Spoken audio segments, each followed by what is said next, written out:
Praise the Lord. കർത്താവിൻ്റെ അതിപരിശുദ്ധമേറിയ നാമം വാഴ്ത്തപ്പെടുമാറാകട്ടെ. അനുഗ്രഹിക്കപ്പെട്ട നല്ല സമയത്തെ ഓർത്ത് കർത്താവിന് മാനവും മഹത്വവും പുകഴ്ചയും അർപ്പിക്കുന്നു. നല്ല സമയം എൻ്റെ പ്രിയമുള്ളവരെ അഭിസംബോധന ചെയ്യാൻ കർത്താവ് ഒരുക്കിയ നല്ല അവസരങ്ങളെ ഓർത്ത് കർത്താവിന് സ്തോത്രം ചെയ്യുന്നു. എന്തു ചെയ്യണമെന്നറിയാത്ത സാഹചര്യ സമ്മർദ്ദങ്ങൾ പലപ്പോഴും വരാറില്ലേ? എന്തു തീരുമാനമെടുക്കണം, അടുത്ത സ്റ്റെപ്പ് എന്താണ് ചെയ്യേണ്ടത്, അങ്ങനത്തെ ചില സിറ്റുവേഷനുകൾ നമ്മുടെ മുൻപിൽ വന്നിട്ടില്ലേ? ഒരു പക്ഷെങ്കിൽ അടുത്ത ഒരു തീരുമാനമെടുക്കേണ്ട ഒരു വിലപ്പെട്ട സമയം ഇപ്പോൾ മുൻപിൽ വന്ന് നിൽക്കുകയായിരിക്കാം. എന്തു തീരുമാനിക്കണമെന്നറിയാത്ത, എന്തു ചെയ്യണമെന്നറിയാത്തൊരു സാഹചര്യം. ഇന്ന് ഈ സന്ദേശം ദൈവാത്മാവ് അങ്ങനെയുള്ള പ്രിയപ്പെട്ടവരെ നോക്കി കൈമാറാൻ ആഗ്രഹിക്കുന്നു. 2 ദിനവൃത്താന്ത പുസ്തകം 20-ാം അധ്യായം 12-ാമത്തെ വേദഭാഗം ഇങ്ങനെയാണ് വായിക്കുന്നത്: ഞങ്ങളുടെ നേരെ വരുന്ന ഈ വലിയ സമൂഹത്തോട് എതിർക്കുവാൻ ഞങ്ങൾക്ക് ശക്തിയില്ല, എന്തു ചെയ്യേണ്ടു എന്ന് അറിയുന്നതുമില്ല, എങ്കിലും ഞങ്ങളുടെ കണ്ണുകൾ നിന്നിലേക്ക് തിരിഞ്ഞിരിക്കുന്നു. ദൈവത്തിന് സ്തോത്രം. ഇവിടെ യഹോശാഫാത്ത് എന്ന അനുഗ്രഹിക്കപ്പെട്ട രാജാവ് തൻ്റെ രാജ്യത്തിനു നേരെ വരുന്ന പ്രതിസന്ധികളെ, യുദ്ധത്തെ, പ്രതികൂലങ്ങളെ കണ്ടിട്ട് എന്തു ചെയ്യണമെന്നറിയാത്ത ആശയക്കുഴപ്പത്തിൽ, എന്തു ചെയ്യണമെന്നറിയാത്ത പ്രതിസന്ധിയിൽ, വേദനയിൽ നിൽക്കുമ്പോൾ ദൈവസന്നിധിയിൽ പ്രാർത്ഥിക്കുന്ന ഒരു പ്രാർത്ഥനയാണ് നാം വായിച്ചു കേട്ടത്.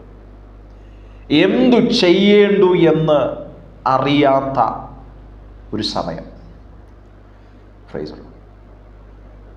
ഇന്ന് ഈ സന്ദേശം പറയുമ്പോഴും അങ്ങനെ ചില സിറ്റുവേഷനിലൂടെ, അങ്ങനെ ചില പ്രതിസന്ധികളിലൂടെ കടന്നു പോകുന്ന ആരെങ്കിലും എന്നെ കേൾക്കുന്നുണ്ടോ? എന്താണ് ചെയ്യേണ്ടത്, എന്ത് തീരുമാനമെടുക്കണം, എന്ത് മറുപടി പറയണം എന്നറിയാത്ത ചില സാഹചര്യങ്ങൾ. യഹോശാഫാത്ത് എന്ന അനുഗ്രഹിക്കപ്പെട്ട യഹൂദ രാജാവ് ദാവീദിന്റെ വഴികളിൽ നടന്ന അനുഗ്രഹിതമേറിയ ഒരു രാജാവ്, ദൈവസന്നിധിയിൽ ആലോചന ചോദിക്കുന്ന, ദൈവസന്നിധിയിൽ പ്രാർത്ഥിക്കുന്ന, ഉപവസിക്കുന്ന, ദൈവത്തിന് മുഖ്യ സ്ഥാനം കൊടുക്കുന്ന അനുഗ്രഹിക്കപ്പെട്ട രാജാവ്. ആ രാജാവിനും അതെ എന്തു ചെയ്യണമെന്ന് അറിയാത്തൊരു സാഹചര്യമുണ്ടായി. 20-ാം അധ്യായം 1 മുതലുള്ള വാക്യഭാഗങ്ങൾ പഠിക്കുമ്പോൾ കാണാൻ കഴിയും. അവിടെ ഇങ്ങനെയാണ് വായിക്കുന്നത്: അതിന് ശേഷം മോവാബ്യരും അമോന്യരും അവരോടുകൂടെ മെയൂന്യരിൽ ചിലരും യഹോശാഫാത്തിന്റെ നേരെ യുദ്ധത്തിന് വന്നു. 3 വൻ ശക്തികൾ ഒരു രാജ്യത്തിന് നേരെ, യഹൂദയ്ക്ക് നേരെ യുദ്ധത്തിന് വരികയാണ്. 3 ശക്തികൾ ഒന്നിക്കുകയാണ്. വൻ ശക്തികൾ ഒന്നിച്ച് ഒന്നടങ്കം നിർമൂലമാക്കുവാൻ, ഇല്ലായ്മ ചെയ്യുവാൻ ആഞ്ഞടിച്ചു വരുമ്പോൾ എന്തു ചെയ്യണമെന്നറിയാത്ത ഒരു വലിയ പ്രതിസന്ധിയിൽ നിൽക്കുകയാണ് യഹോശാഫാത്ത്. ഒരു ശക്തിയല്ല, 3 ശക്തികൾ. നമുക്കറിയാം, മോവാബ്യരെ കുറിച്ച് പഠിക്കുമ്പോൾ, ഉൽപ്പത്തി പുസ്തകം 14-ാം അധ്യായത്തിൽ പഠിക്കുമ്പോൾ മോവാബ്യരെ കാണുന്നു. ലോത്തിന്റെ സന്തതികളാണ് മോവാബ്യർ എന്ന് പറയുന്നത്. അവർ അനാചാരങ്ങൾക്കും അന്യവിഗ്രഹങ്ങളുടെയും പുറകെ, സത്യദൈവത്തെ വിളിക്കാതെ അതിനു പുറകെ നടന്നവരാണ്. അപ്പൊ അനാചാരങ്ങൾക്ക് നടന്ന് ദൈവമക്കളെ ഇല്ലായ്മ ചെയ്യുവാൻ, നശിപ്പിച്ചു കളയുവാൻ ആഞ്ഞടുക്കുന്ന ഒരു വൻ ശക്തികൾ മറ്റു 2 ശക്തികളെയും കൂടെ കൂട്ടുപിടിച്ച് ഇല്ലായ്മ ചെയ്യുവാൻ നോക്കുമ്പോൾ യഹോശാഫാത്ത് ദൈവസന്നിധിയിൽ പ്രാർത്ഥിക്കുന്ന പ്രാർത്ഥന: എന്തു ചെയ്യേണ്ടു എന്ന് ഞങ്ങൾ അറിയുന്നില്ല. താഴോട്ടുള്ള വാക്യഭാഗങ്ങൾ പഠിക്കുമ്പോൾ കാണാൻ കഴിയും, ചിലർ വന്ന് യഹോശാഫാത്തിനോട് പറയുന്ന വസ്തുതയുണ്ട്. പിന്നെ ചിലർ വന്ന് യഹോശാഫാത്തിനോട്, വലിയൊരു ജനസമൂഹം കടലിനക്കരെ നിന്ന് അരാമിൽ നിന്ന് നിന്റെ നേരെ വരുന്നു. ചിലർ നമ്മുടെ നേരെ വരുമ്പോൾ, ചില പ്രതിസന്ധികൾ നമ്മുടെ നേരെ വരുമ്പോൾ, നമുക്ക് മറികടക്കാൻ കഴിയാത്ത ചില ചോദ്യചിഹ്നങ്ങൾ നമ്മുടെ മുൻപിൽ വരുമ്പോൾ, ചില വ്യക്തികൾ നമുക്കെതിരെയാകുമ്പോൾ, ശക്തി കൂടിയ സ്തോത്രം വ്യക്തികൾ ഒരുമിച്ച് കൂടി നമ്മുടെ നേരെ ആഞ്ഞെടുക്കുമ്പോൾ, എന്തു ചെയ്യണമെന്നറിയാത്ത പരിഭ്രാന്തി പിടിച്ച ചില സന്ദർഭങ്ങൾ ഒരു പക്ഷെങ്കിൽ ഈ സന്ദേശം കേട്ടുകൊണ്ടിരിക്കുമ്പോൾ എൻ്റെ പ്രിയമുള്ളവരിൽ ആർക്കെങ്കിലും അങ്ങനെയുള്ള സിറ്റുവേഷനിലൂടെ കടന്നു പോകുന്നെങ്കിൽ ദൈവത്തിൻ്റെ ആത്മാവ് പറയുന്നു, അതെ, എന്തു ചെയ്യണമെന്ന് അറിയത്തില്ല എന്നുള്ളൊരു സിറ്റുവേഷൻ വരുമ്പോൾ ചെയ്യാൻ പറ്റുന്ന യഹോശാഫാത്ത് എടുത്ത ചില തീരുമാനങ്ങൾ, യഹോശാഫാത്ത് ചെയ്ത ചില കാര്യങ്ങളുണ്ട്. അത് നിങ്ങളുടെ ജീവിതത്തിനകത്തും വലിയ വിടുതലിന് കാരണമായി മാറും. Praise the Lord.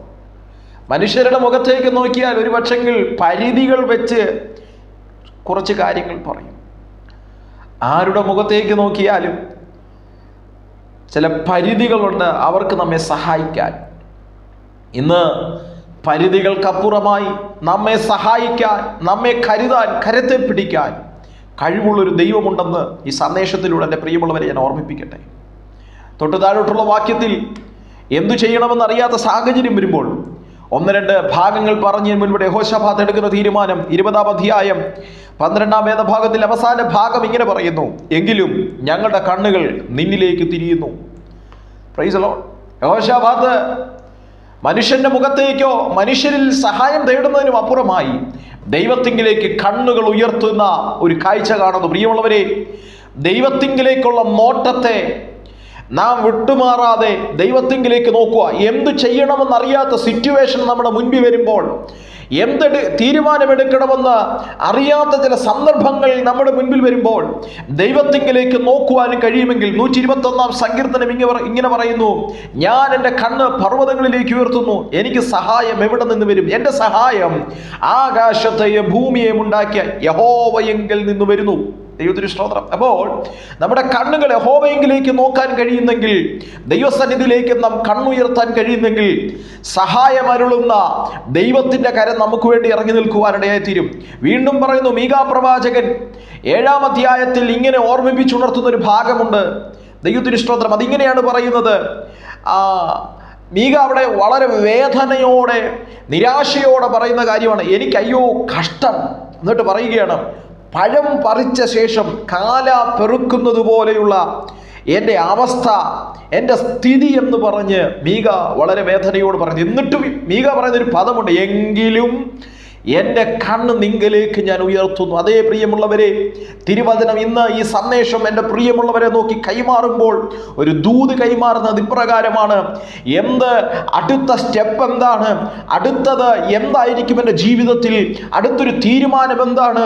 ഞാൻ ആകെ കുഴപ്പത്തിലായിരിക്കുന്നു, ഞാൻ ആകെ വേദനയിലായിരിക്കുന്നു, എന്നോട് എതിർക്കുന്നവർ അനേകരാകുന്നു എന്നുള്ള ചിന്താഗതിക്കകത്ത് വേദനയോടിരിക്കുമ്പോൾ ദൈവത്തിങ്കിലേക്ക് കണ്ണുയർത്താൻ കഴിയുന്നെങ്കിൽ ആമേൻ, അവിടെ നിന്ന് സഹായം അരുളുന്നൊരു കർത്താവിൻ്റെ കരം നമുക്ക് വേണ്ടി ചലിക്കുവാനിടയായി തീരും. കർത്താവിന് സ്തോത്രം ചെയ്യുന്നു. അടുത്ത ഭാഗങ്ങൾ പഠിക്കുമ്പോൾ 20-ാം അധ്യായം 13-ാമത്തെ വേദഭാഗം ഇങ്ങനെയാണ് വായിക്കുന്നത്, അങ്ങനെ യഹൂദ്യരൊക്കെയും അവരുടെ കുഞ്ഞുങ്ങളോടും ഭാര്യമാരോടും മക്കളോടും കൂടെ യഹോവയുടെ സന്നിധിയിൽ നിന്നു. ഒന്നാമത്തെ കാര്യം ദൈവത്തിങ്കിലേക്ക് കണ്ണുയർത്തുന്നു. 2-ാമത്തെ പദം രണ്ടാമത് യഹോശാഫാത്ത് ചെയ്ത കാര്യമാണ്. ദൈവസന്നിധിയിൽ സകല ആളുകളുമായി ചെന്ന് എല്ലാവരും കൂടി നിന്ന് ദൈവസന്നിധി ചെന്ന് നിൽക്കുന്ന ഒരു കാഴ്ച. അതെ, പലരും എന്ത് ചെയ്യണമെന്നറിയാതെ നെട്ടോട്ടം ഓടിക്കൊണ്ട് നിൽക്കുമ്പോൾ, ചിന്താകുലരായ ഒരു റൂമിനകത്ത് ഒതുങ്ങി നിൽക്കുമ്പോൾ ദൈവത്തിൻ്റെ വചനം ഇന്ന് ഓർമ്മിപ്പിക്കുന്നു, ദൈവസന്നിധിയിൽ ഒന്നടങ്കം ചെന്ന് നിൽക്കാൻ താല്പര്യപ്പെടുന്നെങ്കിൽ, പ്രാർത്ഥിക്കാൻ താല്പര്യപ്പെടുന്നെങ്കിൽ, നമുക്ക് വേണ്ടി സഹായം അരുളുന്ന ആലോചനകൾ കൈമാറുന്ന ഒരു ദൈവത്തിൻ്റെ കരം നമുക്ക് വേണ്ടി ചലിക്കും.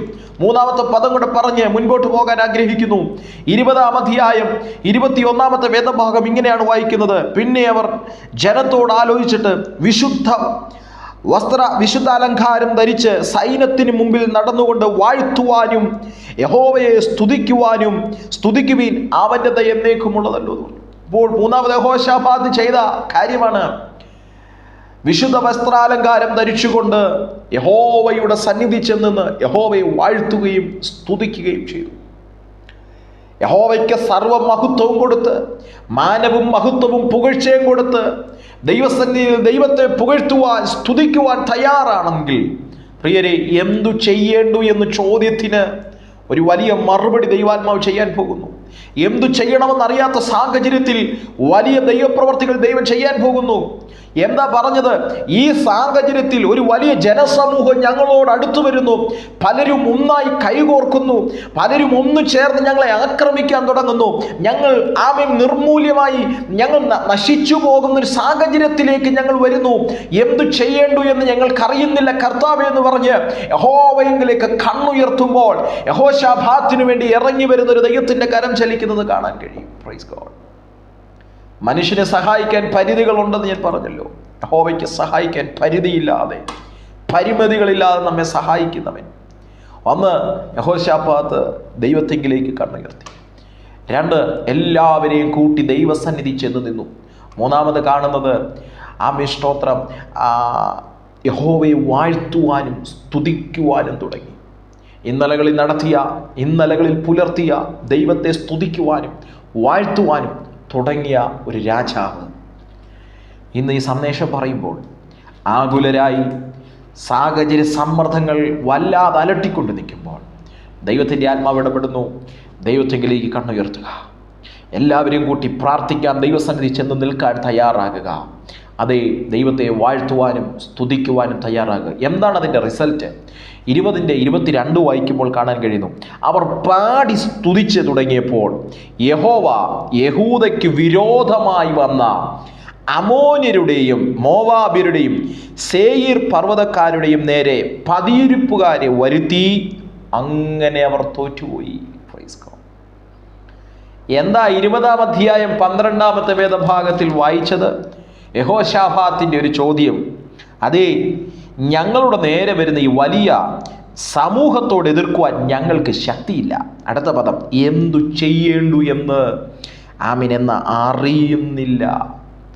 ഈ പറഞ്ഞ അതേ രാജാവിൻ്റെ മുൻപിൽ 20-ാം അധ്യായം 22-ാമത്തെ വാക്യത്തിൽ ദൈവത്തെ പാടി സ്തുതിക്കാൻ ദൈവത്തിൻ്റെ മുഖത്തേക്ക് നോക്കിയപ്പോൾ, എല്ലാവരും ദൈവസന്നിധി ചെന്ന് നിന്നപ്പോൾ, അതേ അവനെ വാഴ്ത്തുവാനും സ്തുതിക്കുവാനും തുടങ്ങിയപ്പോൾ കണ്ട റിസൾട്ടാണ് ഞാൻ പറഞ്ഞത്. 20:22 കാണുന്നത്. അതേ, അവർ പാടി സ്തുതിച്ചു തുടങ്ങിയപ്പോൾ യഹോവ യഹൂദയ്ക്ക് വിരോധമായതിനെ, അമോര്യരെ, അതേ മോവാബ്യരെ, സേയീർ പർവ്വതക്കാരെ സ്തോത്രം എന്ത് ചെയ്തു?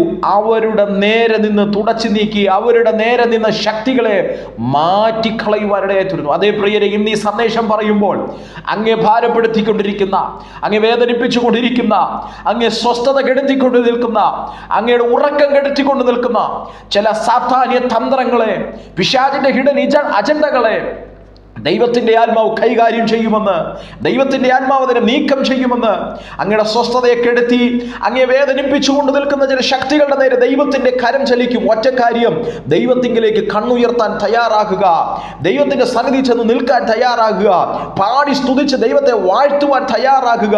ദൈവം നമുക്ക് വേണ്ടി ഇടപെടും. ദൈവത്തിൻ്റെ കരം നമുക്ക് വേണ്ടി ചലിക്കുവാൻ തുടങ്ങും. എന്നോട് ചേർന്ന് കർത്താവിന് മഹത്വം കൊടുത്തു തുടങ്ങുക. കർത്താവ് നമുക്ക് വേണ്ടി അത്ഭുതം ചെയ്യും. എന്തു ചെയ്യേണ്ടു എന്നറിയാത്ത ചില ചോദ്യങ്ങളുടെ മേൽ, എന്തു ചെയ്യണമെന്നറിയാത്ത ചില സാഹചര്യ സമ്മർദ്ദങ്ങളുടെ മേൽ പരിശുദ്ധാത്മാവ് നമുക്ക് വേണ്ടി പ്രവർത്തിക്കും. വളരെ പ്രാർത്ഥനയോടും ദൈവാശ്രയ ബോധ്യത്തോടും ദൈവസന്നിധിയിൽ നമുക്ക് മുൻപോട്ട് പോകാം. യഹോവ നമുക്ക് വേണ്ടി അത്ഭുതങ്ങളെ ചെയ്യും. God bless you. കർത്താവ് വചനങ്ങളാൽ നമ്മെ അവരെയും അനുഗ്രഹിക്കട്ടെ. Thank you.